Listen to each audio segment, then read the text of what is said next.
I hope you've got a lot of time on your hands today, namely forever, because it'll take forever to see what I've got. What does this song even mean? Let's get started.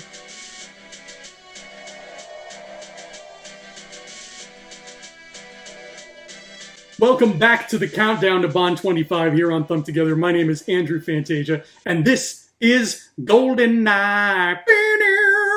It's really hard for me to say GOLDENEYE without saying it like Tina Turner. GOLDENEYE took the world by storm in November 1995, kicking off the new tradition of James Bond movies opening in November, which has been a tradition pretty much up until this point, and I think No Time to Die is going to be the first one to break said tradition. GOLDENEYE is about a man named Alec Trevelyan, whose parents were what was known as Lienz Cossacks, who were Russians loyal to the Nazis during the Second World War, and they defected after the war and surrendered to the British, and then the British, in turn, just shot them anyway. As James says, not England's finest hour, but Alec Trevelyan, who lost his parents to this massacre, did not forgive or forget, and dedicated his life to bringing down England, even if he has to do it from the inside. And yeah, by inside, I mean he becomes a 00 agent. We're finally there! The fun but ultimately nonsensical song of GOLDENEYE was sung by Tina Turner. And it's weird because the song has two different edits. There's the radio edit, which is what you would find on the soundtrack and playing on the radio, etc. And then there's the edit they use for the film, which I can't find anywhere. And the edit they use for the film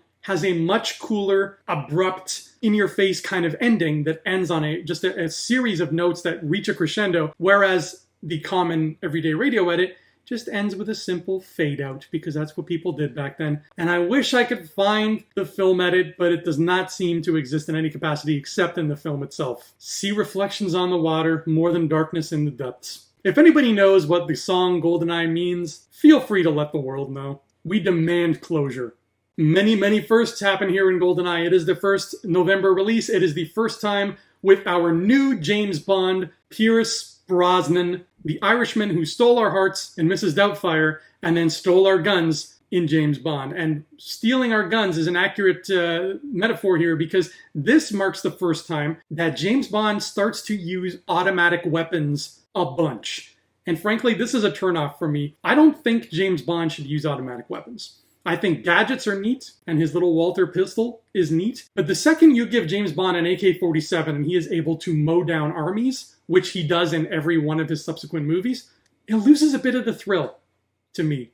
Gunfights stop being interesting when the guns become automatic. At least that's how I feel. And this starts the trend off with a vengeance. I don't think there is a single non-automatic weapon that is fired in the entirety of this movie. And that's a shame. It's also the first time we get a big time jump. The prologue takes place 9 years in the past, and then we jump to the present. That is completely new. James Bond has never done a time jump up until this point. We also learn about James's parents for the first time. Mr. and Mrs. Bond died in a climbing accident, which sounds like such a rich white person way to die that I can't feel sorry for them. The gadgets in GOLDENEYE are very cool. There is a belt that fires a Python gun. There is a laser that comes out of James Bond's watch. And the most important one is the pen grenade. 3 clicks arms the grenade, another 3 clicks disarms it.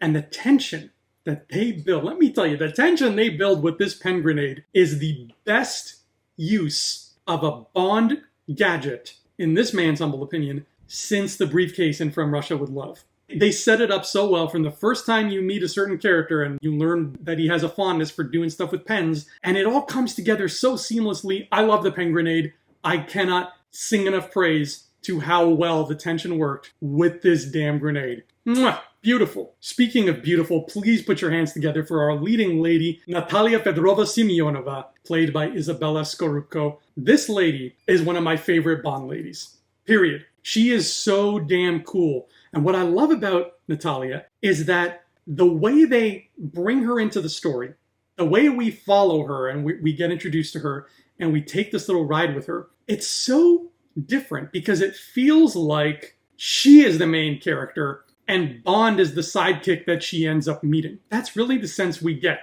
When you watch GOLDENEYE, you almost feel like she is Rey and Bond is, Luke Skywalker or Han Solo or something. It feels like it's her story, and then along comes this person who's an old-timer from the rest of the saga, and they team up, but she still feels like the central character. There's really nobody else like Natalia, and I love the way we're introduced to her. It's really traumatic. It really puts you right there in the moment with her when her whole workstation gets shot up by the villains, and she's the only survivor, and Natalia proves to be competent and resourceful throughout the entirety of the story. And here's something else that makes me very happy. This is another Bond film that I'm going to add to my list of Bond films where all of the villains need to get together and make a sitcom. Because we've got 4 villains here who would be a riot if they shared a condo in Chicago together. Just one little condo, even just for a season. For starters, there's General Arkady Grigorovich Oromov, who fancies himself the new Iron Man of Russia. And Oromov is just a big old jerk, and he goes and shoots people, and he's strict, and he's mean, and he chugs whiskey while he's being chased by Bond in a tank. This guy's doing a lot of subtle things in his performance, and I really want everybody to just appreciate how fun Oromov is without being over the top. Because all of the over-the-topness is saved for Xenia Onatopp, played by Famke Janssen. And Xenia is, well, she likes to be on the top of things. She kills people with her thighs of steel. She gets off on murdering people. There's really nothing quite like a person who goes around trying to commit murder, and every time she does, she makes moaning noises of pleasure. Whether she's squeezing a Canadian admiral between her thighs or just shooting up a group of helpless Russian computer programmers. Xenia's a freak, and she always did love a good squeeze. The only computer programmer she didn't shoot was their third associate, Boris Griezenko, who is coincidentally enough played by another X-Man, Alan Cumming. So you've got Jean Grey and Nightcrawler working together on the side of evil, and they still couldn't beat James Bond. And Boris Griezenko is a quote-unquote invincible Russian hacker who likes to send spikes, because he is a hacker from 1995. So that means he just types really fast, and, he'll type the words hack mainframe, and that'll somehow hack the main... I don't know. I don't understand how computers work today, let alone in 1995.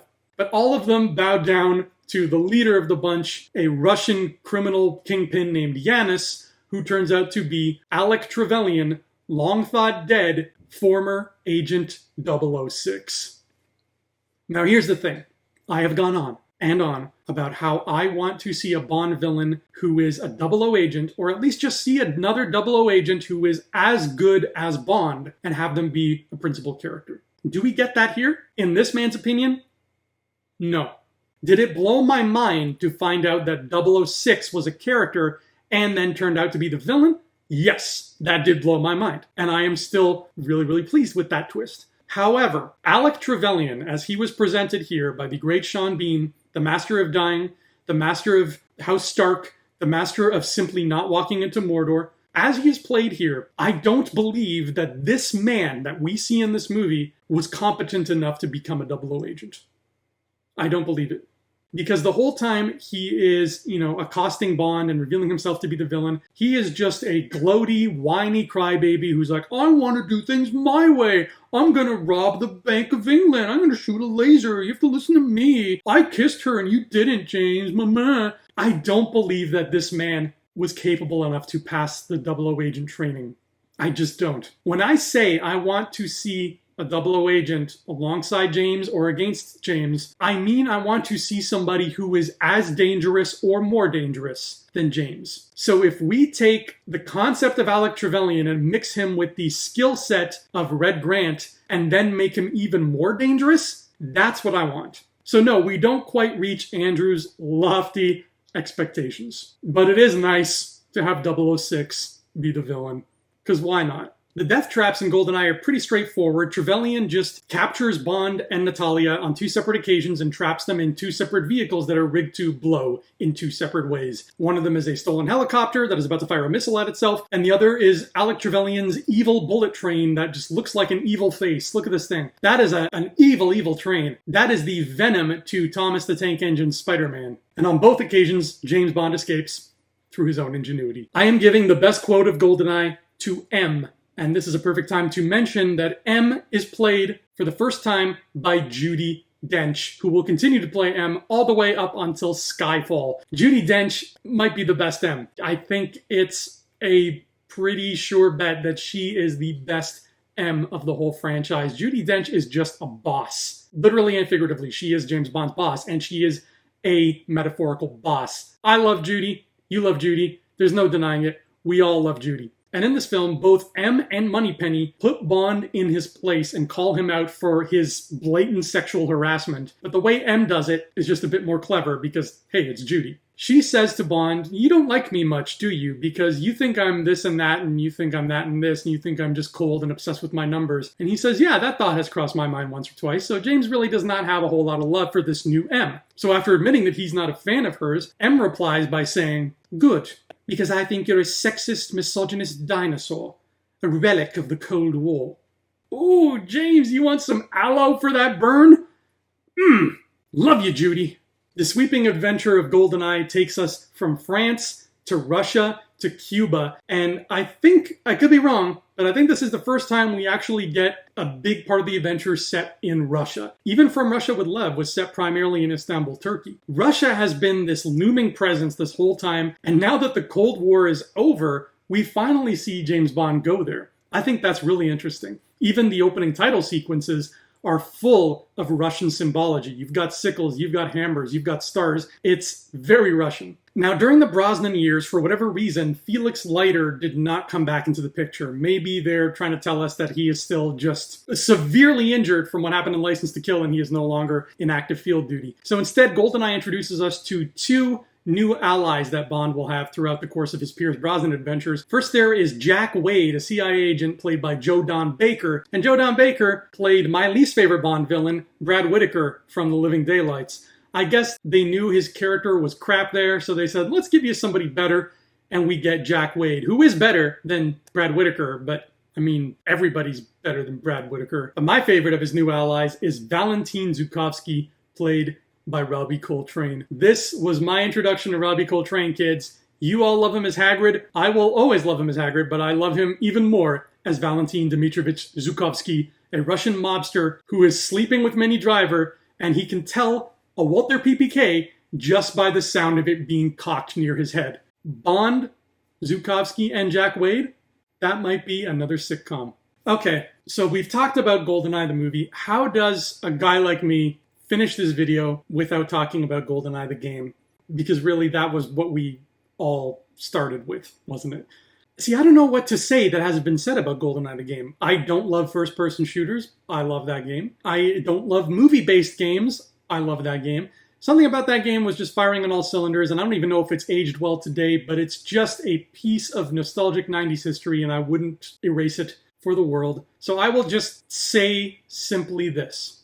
The invincibility cheat is the only way to play single player. The License to Kill one-shot kill thing is the only way to play multiplayer, and the Stack is the best multiplayer level, and Mayday is the best character to beat. That's all the nuggets of wisdom I got. Great game. Own it if you can. Steal it if you don't. Tomorrow never dies. See what I did there? Because tomorrow, on the Countdown to Bond 25, we're talking about Tomorrow Never Dies. So see you back here in 24 hours, and we'll explain exactly why tomorrow will live forever.